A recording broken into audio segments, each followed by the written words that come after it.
47 familias denuncian ser víctimas de estafa al pagar millonarias sumas de dinero para tener casa propia. Y en muchos casos se trata del ahorro de toda una vida. La Fiscalía realizó 5 allanamientos a la empresa inmobiliaria Casas Vita. La Fiscalía allanó 2 oficinas de la empresa Casas Vita en Santa Ana y en Aguasima de Alajuela, así como el despacho de un abogado en Heredia. Se suman 2 casas en Santa Ana y San Rafael de Escazú. En todos estos lugares se busca evidencia documental y electrónica para el caso. Además, en investigación figuran como imputados 3 hombres de apellidos Villagra Martínez, Vargas Ramírez y Murillo Sánchez, así como una mujer con los apellidos Solís Gómez, según detalló la oficina de prensa del Ministerio Público. Esta no es la primera vez en que la empresa se ve en el ojo del huracán. Ya en el año anterior, varios inversionistas alzaron su voz. Yo no tengo nada y tengo ya casi 3 meses de estar esperando que me devuelvan ese dinero por incumplimiento de contrato que se venció el 12 de junio. El gerente, que es don Oscar, no da la cara realmente base a esta necesidad que muchas personas están pasando. O sea, esto es algo muy crítico, porque imagínense que estamos hablando de casi 12 millones de colones. En apariencia, por medio de 2 sociedades anónimas, los sospechosos habrían suministrado información engañosa a los ofendidos, quienes entregaron importantes sumas de dinero por concepto de prima para comprar una casa, dinero con el cual se financiaría la operación de la empresa. Incluso se investiga si la compañía vendió una misma propiedad a más de una persona, impidiendo así que una de ellas pueda disponer de esta, generando ingresos dobles a partir de un solo bien. Vía telefónica a través del número 4031-0500, donde se promociona el proyecto en internet, la empresa investigada indicó que por ahora no darían declaraciones y que el caso quedó en manos de sus abogados. Usted bien lo decía, Yenani, son ahorros prácticamente en algunos casos de muchísimos años, de toda la vida, y más adelante vamos a tener otros testimonios. El sueño de muchos, tener una casa propia y lo que significa también para la estabilidad de una familia. Y en otras informaciones, los vecinos de las mujeres detenidas por la muerte del italiano Stefano Calandrelli aún no salen del asombro por la noticia. Algunos dicen que ya piensan mudarse del barrio. Las pruebas de luminol aplicadas por el OIJ en la casa allanada en Heredia dio positivo en rastros de sangre y sería la escena principal de este crimen. Además, con el pasar de las horas, 2 mujeres se convierten en piezas claves para esclarecer este caso de privación de libertad, tortura y de muerte. Mientras los vecinos de un barrio de San Joaquín de Flores no salen del asombro sobre lo sucedido. San Joaquín en general todo es muy conservador y muy tranquilo, y de verdad que nos sorprendimos. Yo empecé a ver mucha policía pasar desde el martes, posiblemente el martes ya pusieron la denuncia y me extrañó. Yo hasta me pensé para mí qué eficiente está la policía pasando tanto por aquí. Inclusive en la tarde la vi parada frente al apartamento ese, a la casa esa donde vivía la muchacha. Eso fue el martes. El miércoles por la mañana vino el amigo a buscarnos. Nosotros nos enteramos muy temprano el miércoles porque él vino estábamos aquí afuera nosotros y él vino a preguntarnos. Se veía tan preocupado y tan dolido que yo hasta creí que era como un hijo que se le había perdido.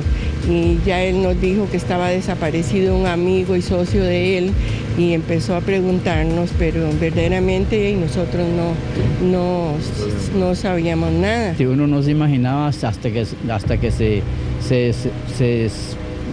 despejó todo y ya se dio cuenta uno que la asistencia de carros y que autoridades y demás, ya uno vio que la situación andaba por otro lado. La investigación va con paso firme. El 14 de mayo anterior, el italiano Stefano Calandrelli se citó con una de ellas y luego todo cambió. Esto según investigación judicial. Tenemos como dato cierto que él tenía una reunión con una fémina y que esa reunión probablemente se efectuó el 14 de mayo, que corresponde a un lunes. La naturaleza de la reunión, la manera como se estableció esa reunión o el modo como ellos se contactaron aún forma parte de la investigación, no está establecido. Veamos. Una de las mujeres es de apellidos Vega Badilla, de 19 años de edad, sin antecedentes. Alquilaba la casa con la otra sospechosa. Ella es de apellidos Smith, de 24 años de edad. Tampoco contaba con antecedentes y es investigada, según el OIJ, en al menos 2 casos más. La Fiscalía les achaca privación de libertad, tortura, robo agravado y homicidio calificado. Además, figuran vinculados al proceso 3 hombres de apellidos Cerda Sánchez, Mackenzie Banton y Rivas Suazo. Ellos siguen sujetos a esta causa, pero con medidas alternas a la prisión preventiva, como es el firmar cada 15 días en un juzgado. Tampoco tenían antecedentes.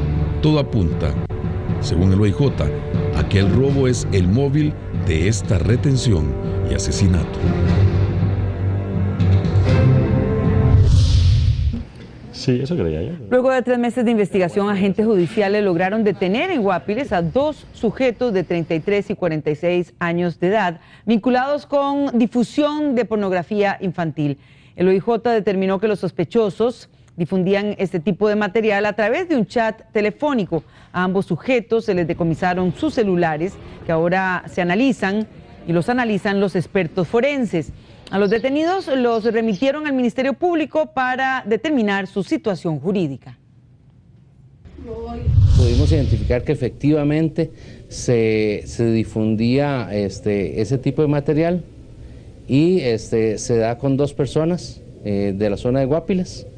Se investigan y el día de ayer logramos la detención de ambas personas y el decomiso de sus dispositivos móviles, de sus teléfonos celulares. La familia del joven de 20 años lleva más de 2 años esperando una acusación contra el hombre que lo mató cuando llegó a dispararle a otros sujetos. El caso ocurrió en la Carpintera, Entre Ríos, y según la Fiscalía, la investigación está en la última etapa. El 25 de marzo todo era confuso en el barrio La Carpintera, Entre Ríos de la Unión. Varias detonaciones rompieron la calma de aquel Viernes Santo. El resultado, 2 víctimas mortales. Ambos jóvenes tenían escasos 20 años. Dentro de la confusión hasta se dijo equivocadamente que todo había sido un ajuste por drogas, pero la realidad era otra. Esa tarde, el joven Jeremy Ramírez fue con su moto a encontrarse con una joven y cuando vio a varios conocidos se detuvo a hablar con ellos. Justo en ese momento llegó un hombre armado, quien primero los colisionó con su carro y luego disparó. Al parecer, el agresor venía molesto porque, según se dijo, algunos de estos jóvenes le habrían faltado el respeto a su hija. La familia de Jeremy está muy angustiada porque ya pasaron 2 años y 2 meses y no hay acusación, no hay detenidos, no hay paz, pese a que aseguran que todo está muy claro. Fue un crimen que se cometió a la vista de mucha gente y de personas que llegaron a declarar, que han dado la declaración, como la señora esa, la vecina, creyendo que era el sobrino, vino corriendo y donde lo vio en el suelo al otro, ¿verdad? Ella se le fue encima y le dijo, asesino, asesino, ¿por qué usted hizo eso? ¿Por qué lo mató? Pero cuando ella ya volvió a ver, el que estaba en el suelo no era el sobrino, era el otro que había matado, ¿verdad? Entonces dice que él se volvió y le puso el revólver en la frente.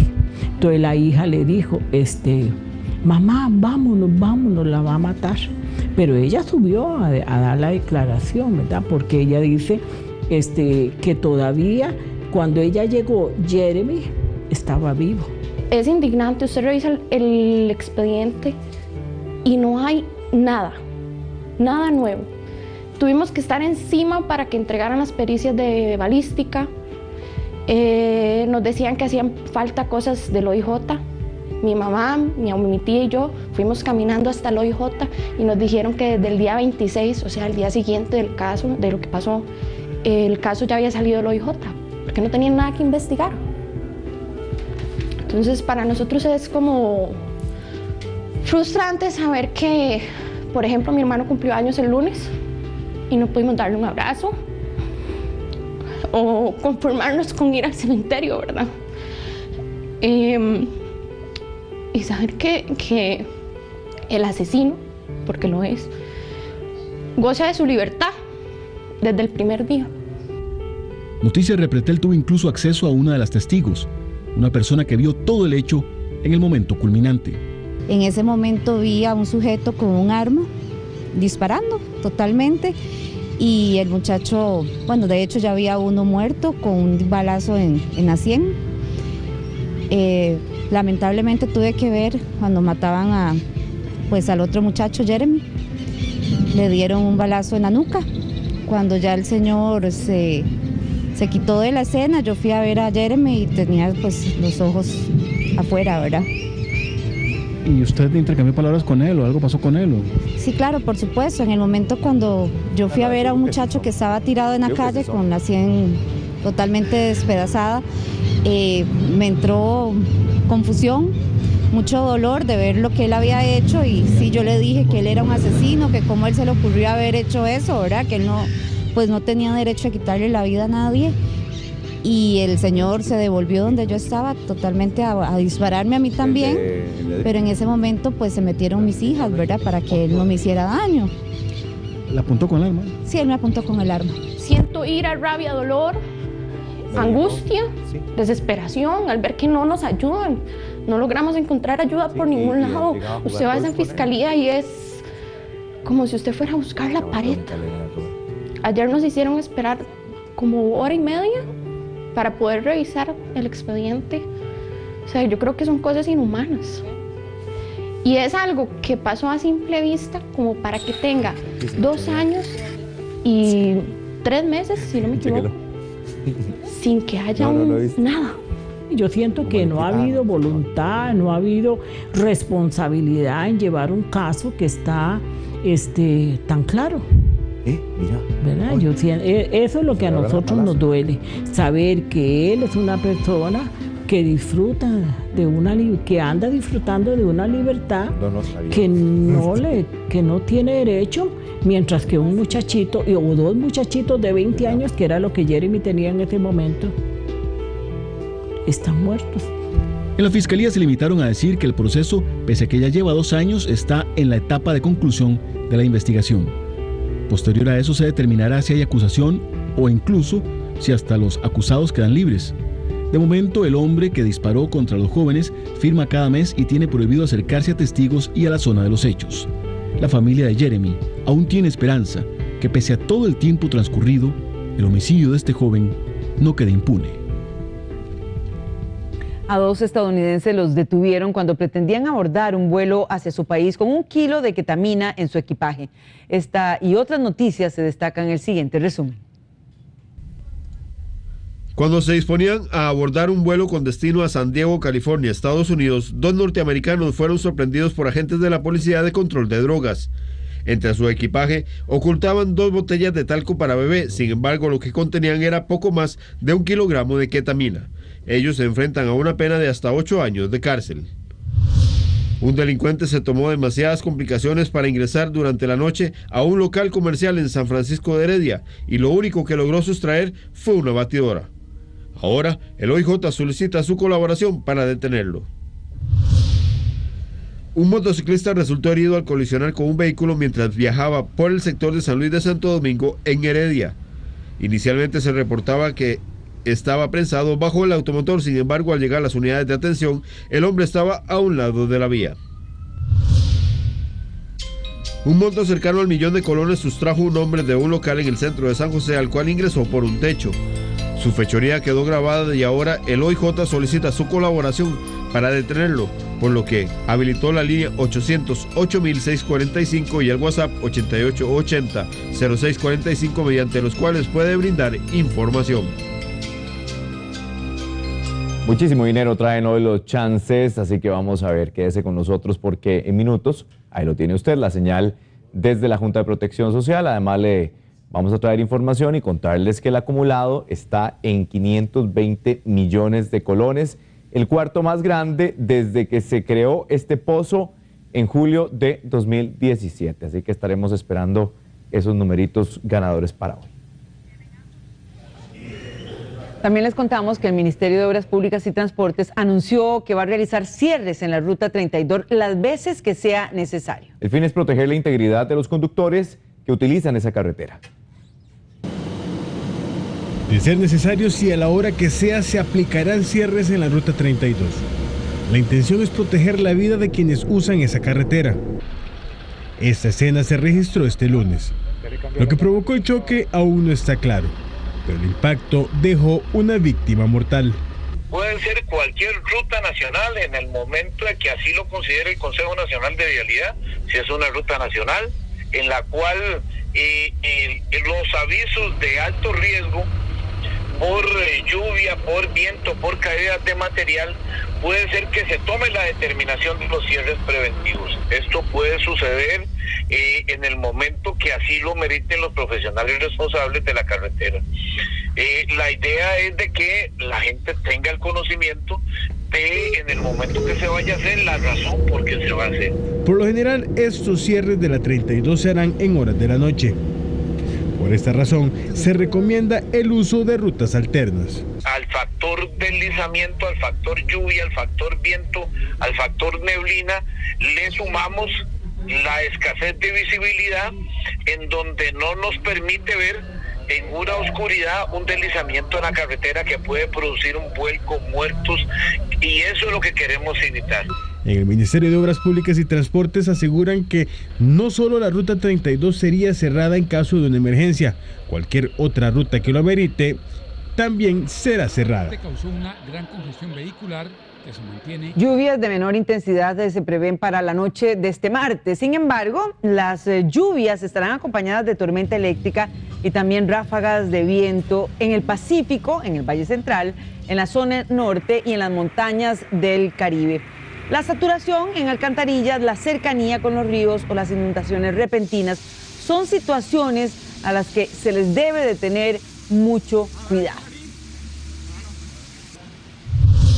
Plena estación lluviosa prácticamente en todo el país, esperamos aguaceros de tipo aislado, Valle Central, estamos enfocando una actividad importante de aguaceros en Guanacaste, la zona norte, no solo en la parte montañosa, sino en las llanuras también. Y en el Pacífico Central, como siempre, con los aguaceros vespertinos, también estamos anticipando una actividad lluviosa que podría prolongarse inclusive a primeras horas de la noche, particularmente en lo que es la parte central del país y la vertiente del Pacífico. Podríamos decir que al menos hay 10 trampas o 10 puntos en la capital en donde hay que tener mucho cuidado porque las lluvias crean un enorme peligro de inundaciones repentinas. Más de 1000 familias viven con ese riesgo por alcantarillas y también acequias que no dan abasto.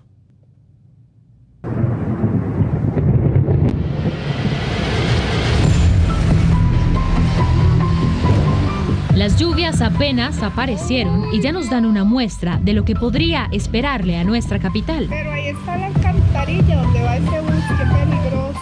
Con imágenes como estas en el barrio chino. O estas de lo que hoy tienen que limpiar las cuadrillas de la municipalidad en barrio Luján.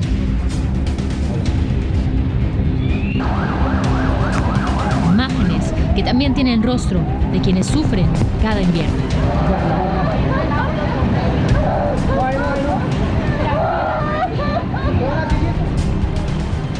Para entender mejor este tema, le vamos a presentar los 10 puntos que inundan el centro de la capital.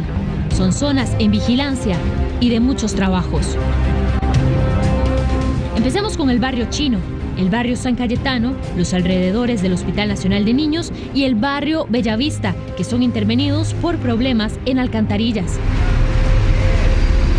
Barrio Luján, barrio El Cerrito, calle Morenos y el Bajo Los Ledesma están en riesgo por la crecida de ríos, como el Torres o el María Aguilar, pero también por uno más pequeño y más peligroso, el Ocloro. Conozcamos su alcance.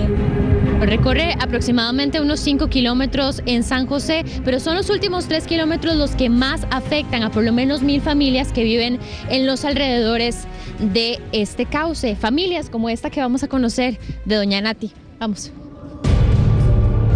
¿Hasta dónde llegó el agua? Llegó hasta la orilla de la casa. Sí. Sí. Todos los años es lo mismo, ¿verdad? Todos los años lo mismo. Vienen que quieren componer y no me componen nada. Que van a hacer el muro allí, pero no me hacen nada. ¿Usted cuánto tiene de vivir aquí ya, doña Nati? Ya voy a tener 20 años. 20 años. 20 años. 20 años y todos los años pasa algo así. Todos los años pasa así. Este es el patio de su casa, El doña patio Nati. de mi casa, sí. ¿Y usted puso esos sacos? Yo puse esos sacos para detener que no se me meta el agua hasta la casa, hasta dentro de la casa. ¿Y funciona? Pues hasta ahí llega, se me viene hasta aquí, pero ahí vamos poniendo sacos y arena y de ahora ya, ayer me despegó toda esa cerca de allí. Y en días de lluvias como los que tuvimos este lunes, este río, el Ocloro, llega, por ejemplo, hasta donde está doña Natividad. Ella misma nos lo contó y es este mismo río el que también afecta a todos los vecinos en el sector del barrio Luján, a donde también vamos a ir a conocer qué es lo que están viviendo ellos. De hecho, llegando a Barrio Luján nos encontramos con esto, la basura que deben quitar tras un día intenso de lluvias. Aquí hay mucho envase plástico, mucho, de vidrio, y aquí está uno arriesgando que se corte uno, se corte y esto es muy peligroso porque esto tiene como 1,20 m de profundidad. Ustedes van poquito a poquito. Poquito a poquito, lo vamos a poner este buzo, un tipo de busito ahí, como para disimular, para no meterse uno así al mojado.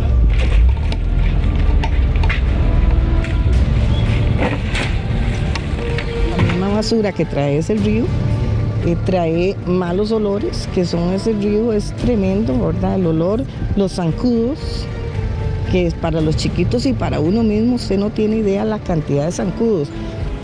¿Qué dicen las autoridades sobre la solución para los vecinos de Barrio Luján? Que nosotros iniciamos obras ahí a principios de este año, pero los vecinos le pidieron a la Dirección de Aguas y a la Defensoría que no iniciáramos. Entonces tuvimos que suspender el proyecto, a pesar de que ya tenemos la tubería y tenemos todo el equipo para darle solución. El estudio comprende la solución para lo que conocemos el parqueo de Lados Pinos. A partir de ahí hay un puente que es muy pequeño que también da problemas de obstrucción. Hay una zona de aguas abajo que también se contempló en ese estudio, y luego ahí se contempla también el cambio o la mejora en el puente que está detrás de la clínica Carlos Durán. Sobre el barrio chino, por cierto, sabemos que ya están trabajando para sustituir las alcantarillas como estas por otras como estas. Se espera que para septiembre, cuando ingrese la parte más fuerte del invierno, finalmente este problema ya esté solucionado. Tiene medicinas que ya no se toma y no sabe cómo desecharlas. Este miércoles se las recibirán en el Hospital Calderón Guardia. No solo podrá llevar medicamentos vencidos, sino también hacer consultas sobre sus recetas médicas. Esto también se le contamos en el siguiente resumen nacional. Este miércoles 23 de mayo, el Hospital Calderón Guardia le espera en su jornada de recolección de medicamentos vencidos. Puede llevar los que ya no consuma para evitar el riesgo de intoxicaciones en su hogar. La actividad será de 8 a 11:30 de la mañana en la explanada del hospital, frente al edificio de Patrimonio. También podrá consultar a especialistas en farmacia dudas sobre sus recetas. Cerca de 1.300 oficiales le faltan a la Policía de Tránsito para completar la cobertura diaria en todo el territorio nacional. Un proyecto para que la fuerza pública pueda efectuar las funciones de la Policía de Tránsito figura entre las posibles soluciones. El lunes fue aprobado en primer debate. El Tribunal Supremo de Elecciones contabiliza más de 120 personas con solicitud de cambio de nombre tras el fallo del pasado 14 de mayo. Según el tribunal, quienes hicieron esta solicitud por identidad de género autopercibido tendrán su trámite resuelto en menos de un mes. Continúa el conteo de votos tras el plebiscito para destituir al alcalde de Paraíso de Cartago, Marvin Solano. Según la comisión de dicho proceso, aunque cuentan con 15 días para emitir el resultado del conteo definitivo, podrían comunicarlo este miércoles en horas de la tarde. Con el conteo preliminar, cerca de 3.500 apoyan que el jerarca continúe en el cargo, pero más de 5.500 votos respaldan su destitución. El alcalde Marvin Solano tiene 4 causas pendientes en el Ministerio de Seguridad Pública por denuncias de supuestas irregularidades en proyectos de obra pública y privada. Ausencias, uso indebido de recursos y hasta el aumento en las listas de espera de la Caja de Seguro Social estarían relacionadas con la creciente cantidad de médicos que trabaja tanto en lo público como en lo privado, esto de acuerdo con una investigación. Y es que además el gran tema aquí es que la peor parte se la lleva al asegurado, que es el que reclama justamente servicios de calidad. Vamos a ver. En 4 años, la cantidad de médicos que trabajan tanto en el sector público como a nivel privado prácticamente se duplicó. pasaron de un 33% en el 2011 a un 57% en el 2015. Esto podría afectar el servicio e incidir en las listas de espera, según una investigación de una tesis de licenciatura de la UCR. El estudio fue elaborado por 4 estudiantes de Ciencias Políticas. La investigación también revela que cada vez son más las personas que tienen que acudir a la medicina privada para poder recibir algún tratamiento. Incluso menciona el caso de una mujer que tuvo que pagar 2 millones de colones en exámenes y en consultas privadas para luego poder ser remitida y realizarse su operación en un hospital nacional. La capacidad de pago viene a entrar como otro método al que tenemos que acceder para poder luego pasar a los servicios de salud público, ya que probablemente no tengamos un acceso rápido para un diagnóstico de una vez al sector público. Incluso denuncian el uso de recursos públicos para atender situaciones privadas. Constatamos que se da en 4 tipos de recursos, específicamente equipos e insumos, recurso humano, lo que es infraestructura y por último lo que es uso de tiempo público para atención de consultas, ya sea telefónicas o de emergencias de la práctica privada de los médicos. En el caso del Hospital Calderón Guardia, menciona situaciones irregulares de ausencias, incapacidades y atención de pacientes sin referencia. Podemos hablar del caso en otorrino, laringología del Hospital Calderón Guardia, en donde los artículos y la auditoría de la caja muestran que se pierden un total de 1.280 horas laborables, que representan hasta 135 días hábiles de 455 días de parte de los doctores. Según la misma auditoría, esto pudo, si no se hubiera dado esta situación, pudo haber resuelto hasta en un 66% de las listas de espera en consulta externa y hasta en un 73% las listas de espera en cirugías en esta especialidad. ¿Pero qué dicen las autoridades? Reconocer que sí existieron esos problemas en el pasado y que actualmente han habido importantes mejoras. Aquí lo importante, vuelvo al punto, es efectuar una adecuada regulación para que el desempeño de esta libertad del ejercicio profesional se haga dentro de la legalidad vigente. Son casos muy específicos, no se puede generalizar.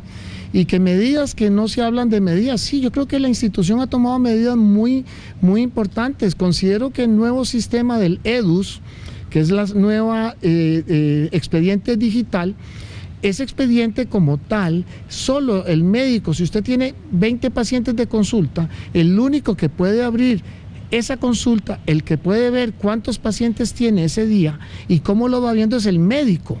Entonces es una forma de tener el control de cuándo empezó y cuándo terminó su consulta. También mostraron una posible concentración privada cerca de hospitales públicos. Por ejemplo, en un radio de 200 metros alrededor del Hospital San Vicente Paul en Heredia, encontraron 8 centros y clínicas privadas. Muchos consultorios y clínicas privadas se desarrollan en torno a los hospitales. Aquí las razones pueden ser múltiples para que eso se dé, desde la cercanía en los desplazamientos de los propios profesionales, una vez que ha terminado su jornada laboral, hasta la oportunidad que ven algunos pacientes de hacer lo mismo, ¿no? La mayoría de médicos con doble práctica son de ortopedia, medicina general, cirugía y urología. Los ministros y viceministros recibieron este martes la directriz que limita los viajes al exterior. Deberán presentar la solicitud a Casa Presidencial y será el Consejo de Gobierno el que autorice o el que rechace los viajes. Las autoridades esperan que en un año se pueda tener la cifra de cuánto se ahorra con esta medida, cuánto ahorra el Estado costarricense. La directriz no cobija los viajes del presidente Carlos Alvarado. La directriz de viajes, en este caso, aplica directamente para los viajes que son aprobados por el Consejo de Gobierno, es decir, a ministros y viceministros, y es hacia ellos que está dirigida. Y en un futuro veremos otras directrices que van a implicar a otros procesos, a otros viajes y al resto de la administración pública. La Red Sismológica Nacional estrena un nuevo módulo, pero en un aplicativo que ya tienen ellos, y este nuevo módulo se llama Lo Sentiste. para que las personas hagan sus reportes a tan solo 2 minutos después de que ocurre un sismo. Se utiliza con la aplicación, como les comentaba, usted la busca ahí en su teléfono, RSN Costa Rica. Esta opción ayudará a que las personas se pongan en contacto con sus familias y además saber en qué condiciones se encuentran. Ahí tiene usted el ejemplo, nada más baja la aplicación y empieza a utilizarla. Hay una realimentación de los ciudadanos en este proyecto. De hecho, es parte de un concepto de ciencia ciudadana en el cual hay una contribución voluntaria de los usuarios hacia la Red Sismológica Nacional con sus observaciones de los temblores. Nosotros de vuelta tenemos un mapa de intensidades en el cual el ciudadano puede identificar las zonas en las cuales se ha sentido más fuerte el temblor o donde se encuentran sus familiares. Un promedio de 580 mujeres dan a luz por mes en la provincia de Limón. Es la población que estará en riesgo si sus madres no extreman medidas contra el virus del Zika. Precisamente con el inicio de la época lluviosa, las autoridades recuerdan aumentar la precaución porque el zancudo tiene más lugares para formar su criadero y esto hace que los casos se incrementen. Ante todo el periodo de gestación, ahora en el último congreso de Guayaquil, latinoamericano de perinatología, hace unos 2 años, se vio que las madres podían infectarse incluso en el último trimestre y los niños podían tener problemas. Vimos no solamente bebés que tenían microcefalia a nivel de ultrasonido antes de nacer, sino también que convulsionaban y se pudieron grabar las convulsiones a nivel de ultrasonido de niños que después, cuando nacieron, tenían el virus del Zika. 7:38. Muchísimas gracias por continuar con Noticias Repretel. ¿Por qué se presentan situaciones así? ¿Qué hace que una persona actúe de esta manera? Con una tabla, un hombre mató a su papá dentro de su casa en Upala y luego lo sepultó a un lado de la propiedad. ¿Cómo fue que ocurrió este asesinato? Viajamos a la zona para que usted conozca los detalles. Este era el camión de trabajo de don Luis Ángel López, conocido como Machón. Todos los viernes a las 3 de la madrugada salía en él para trabajar. Pero este viernes que pasó no fue así. Para ese entonces ya él estaba muerto. Y según apunta la policía, por manos de su propio hijo. Eso ocurrió acá en la localidad de La Tigra de Cuatro Bocas de Upala. Vinimos hasta su casa para conocer detalles de qué fue lo que pudo ocurrir ese día y acá se los mostramos. Aquí es su cuarto. Este es el cuarto de Luis Ángel. Aquí vivió él. Aquí tenía su televisor. Y como él era tan trabajador, él estaba escogiendo unos frijoles que había producido. Se sentaba en esta silla. Aquí la gente lo veía pasar. Yo pienso ya extraoficial que ahí lo garrotearon. Si fue que lo garrotearon, vamos, pero lo vieran. Y aquí anduvo él tratando de salir. Tratando de salir y aquí se ven huellas. Aquí se ven huellas de dónde él anduvo. Todo esto fue lavado y removido por el que lo asesinó. Con una tabla fue que el hijo de don Luis Ángel lo mató, según el OIJ.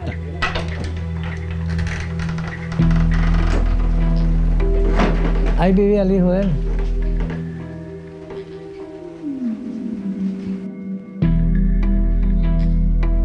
Ese día, él estaba. Ya con su papá herido, el agresor vio en el patio de la casa la posibilidad para sepultarlo allí. De la ventana del cuarto del muchacho. Está abierta la ventana. A la fosa pueden haber tal vez unos 9 metros, si se midiera. Aquí fue la escena macabra. Entonces, juzguen ustedes si tenía que darse cuenta el muchacho de la muerte del señor. El OIJ estableció que luego de herirlo dentro de la casa, el homicida arrastró el cuerpo de su padre hasta la fosa, que ya había acabado con una pala, el mismo viernes que ubicaron el cuerpo de don Luis Ángel. Al hombre lo detuvieron como sospechoso. La evidencia arrojó lo que se temía. Y por eso el agresor pasará ahora 6 meses en prisión. Él era el hijo preferido. Prácticamente el hijo que ha vivido con él. Tenía que era un mes de haber venido acá. Se había ido 3 meses a rehabilitación y hace un mes había vuelto. Don Luis Ángel tenía 64 años. La policía estableció que él murió el jueves, en horas de la noche. Todos pensamos que ese muchacho no mataba una mosca. Todos pensamos, pero la realidad fue otra. Hay suficientes pruebas de que el muchacho cometió el asesinato. No explicó por qué lo hizo, don Toño. La explicación es droga, porque el muchacho estuvo en rehabilitación 3 meses y vino y prácticamente nos tenía engañados que había cambiado y en realidad solo él sabía si había cambiado, porque en realidad no se le podía seguir los pasos porque él vivía con el papá. Machón, como lo conocían, era ganadero y siempre se ganó el cariño de todo el pueblo. Cariñosa, una persona pacífica, no hay palabras para expresar lo que era este hombre, con todas las personas aquí, muy respetuoso, una persona queridísima en el pueblo. Comprar cosas para comer con los pobres de aquí, de este pueblo. Era una persona muy bondadosa. Era una persona bondadosa. Él, si tenía que sacarse la comida a la boca para dársela a cualquier ser humano, él lo hacía. Ese era Luis Ángel López. El agresor tiene 28 años y según la fiscalía, el crimen se habría dado por un dinero para comprar drogas.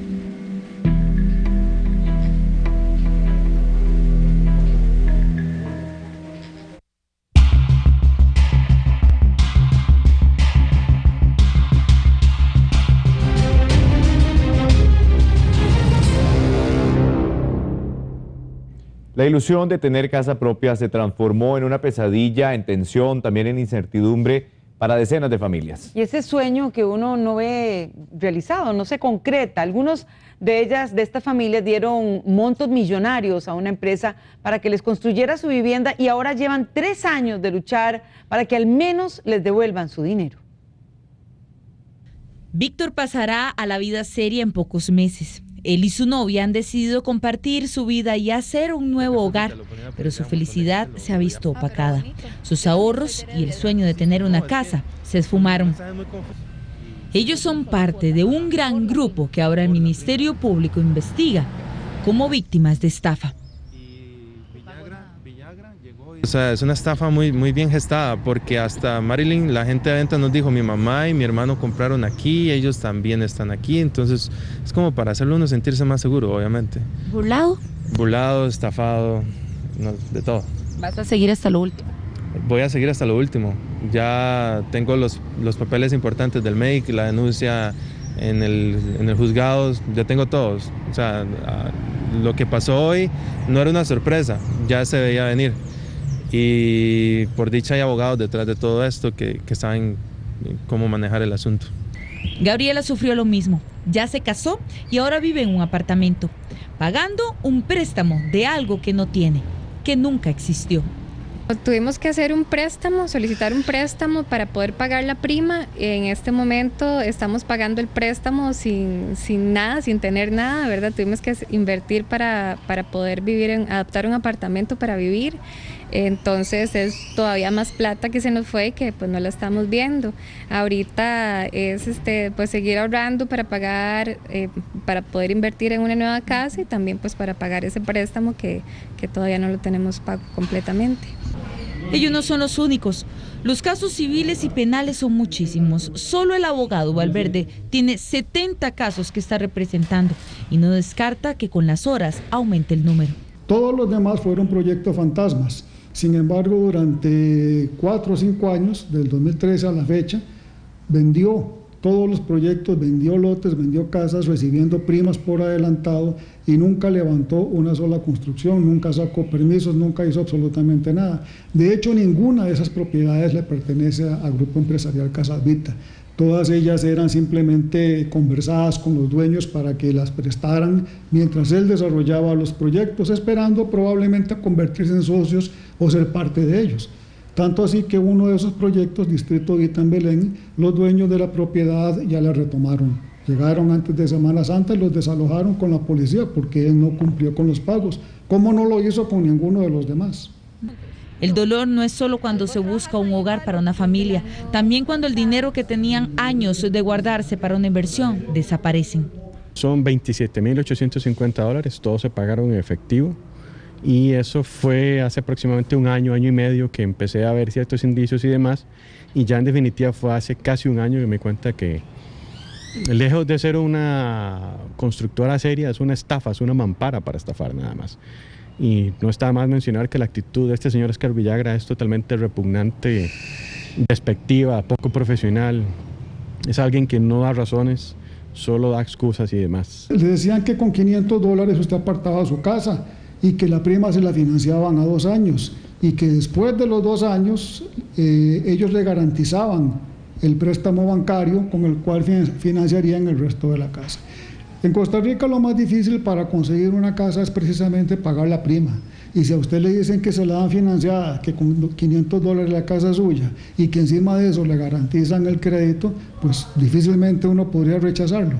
El proceso ha sido largo y las respuestas nulas. No hubieron movimiento en la tierra que prometieron y eso levantó sus dudas. Dudas que tendrán que esperar un proceso penal que podría tardar muchos años más. El Monumento Nacional, la estatua de León Cortés y hasta la chola se llenaron de cintas amarillas. ¿Qué les pasó? Se lo contamos en la siguiente nota. Muchas de las personas que transitaron por San José durante este martes pudieron observar cómo 11 monumentos representativos de la identidad costarricense fueron envueltos en cinta amarillas con la palabra precaución. Esto dejó a más de uno con la duda de si las esculturas se encontraban en mal estado o hasta algunos pensaron que fueron objeto de vandalismo. Lo que nunca imaginaron es que esto es parte de una iniciativa relacionada con el Bienal Internacional de Arquitectura 2018 que se celebra esta semana en nuestro país. Bueno, yo creía que era porque estaban en peligro de derrumbarse, ¿verdad? Más bien por eso pasé como de larguito. Me parece extraño, sinceramente, sí. Yo creía que estaban más bien restaurando la fachada de esa cúpula. Me hace muy mal estar pintando, forrando eso, las cosas del que es monumento nacional. Entre los monumentos envueltos están el Teatro de la Música, la estatua de Simón Bolívar en el Parque Morazán, las bancas de la Plaza de la Cultura, el Monumento Nacional, entre otras. Desde este 23 y hasta el 26 de mayo, la Bienal Internacional de Arquitectura se ubicará en la capital, específicamente en el Centro Costarricense de la Ciencia y la Cultura del Museo de los Niños. Nosotros invitamos a internacionales a venir a dar sus estudios de casos, sus casos de éxito en otros países. Tenemos conferencistas que vienen de toda América, tenemos desde Estados Unidos, México, Guatemala, vienen de Ecuador, Argentina, Brasil, entre otros. La muestra, la visita de los proyectos es totalmente gratuita. Esta actividad pretende incentivar la cultura arquitectónica por medio de exposiciones y capacitaciones. Además, se realizará un concurso en donde los participantes presentarán sus obras realizadas o en proceso de construcción, a las cuales un grupo de 57 jurados nacionales y extranjeros le darán un puntaje y se sacarán varios ganadores de diferentes categorías. Hasta acá los deportes. Yanani y Douglas, bueno, se marcha un símbolo manudo, Pablo Gabas, ¿verdad? Sí, así es. Se marcha así. Sí. Todo un símbolo manudo y lo seguirá haciendo porque sí, claro, él lo ha elegido así también. Y sigue ligado a la liga. Sí. Bueno, por lo menos. Le salió, sí. Le salió. Gracias, Alexander. Gracias. Bueno, nos vamos, pero antes tenemos un anuncio especial, sí, porque tenemos compañeras mañana y compañeros que han pasado pensando en el noticiero de mañana y pensando en ustedes. De muy hecho, temprano. No estar viendo, pero a las 6 ya en punto están con ustedes en la Noticia Repretel, la edición de la mañana. En la edición de la mañana quedan invitadísimos. La cita ahora a las 11 y mañana muy temprano, como siempre, con Noticias Repretel. Buenas noches. Que descansen.